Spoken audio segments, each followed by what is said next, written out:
Begin by attaching the wheels to the wheelbase bar. Put the wheel bolt through the bolt shaft and push those through the wheel. The bolt should be flush with the center of the wheel. Secure the bolt to the wheelbase bar by using the washers and nuts provided.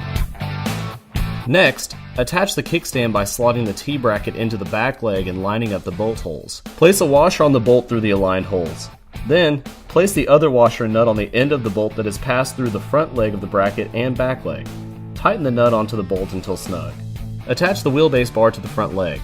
Slot the bottom end of the front leg onto the mounting tube in the center of the wheelbase bar and line up the bolt holes.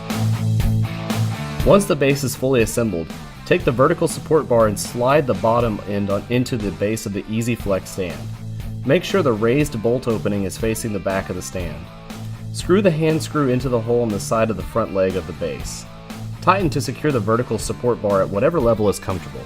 Slide the main support bar through the cylinder at the top of the vertical support bar until the central round top on the main support bar fits inside of the cylinder. Make sure the groove cut into the raised round tube lines up with the bolt hole on the bottom of the cylinder. Screw the nut onto the end of the Allen screw until it's flush with the underside of the Allen screw. Then use an Allen wrench to screw the Allen screw into the bolt hole on the bottom of the cylinder.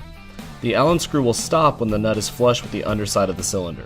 Rotate the main support bar to ensure that the Allen screw runs along the inside of the groove on the main support bar. If it's stopped by the Allen screw at almost 360 degrees, the turning mechanism is correct. Insert the short brass bar into the raised bolt opening on the cylinder at the top of the vertical support bar. Screw the turning lock and handle into the raised bolt opening. Secure both gaskets by pushing them into either side of the cylinder. Use a tool such as a hammer to gently secure the gaskets into place. They should be flush with the end of the cylinder and not come out. Now, we will add the extension and support arms. Take the panel and bumper support arms and slot them onto either end of the main support bar using the brackets at the top of the support arms. Secure the support arms using the hand screws. The rear of the brackets where you screw in the hand screws should be facing the rear of the stand so that the support arms hang down from the front of the stand. Slide one EasyFlex hook over the top of each support arm facing the front of the stand and secure by screwing a hand screw into the back of the bracket to the rear of the stand.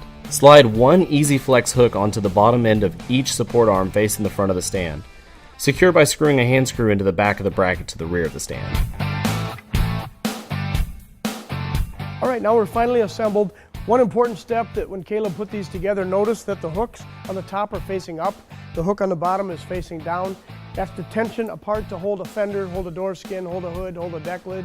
It just gives you pull tension on either way so that you can rotate this stand back and forth. All right, we've got this thing together, so let's go put it to work.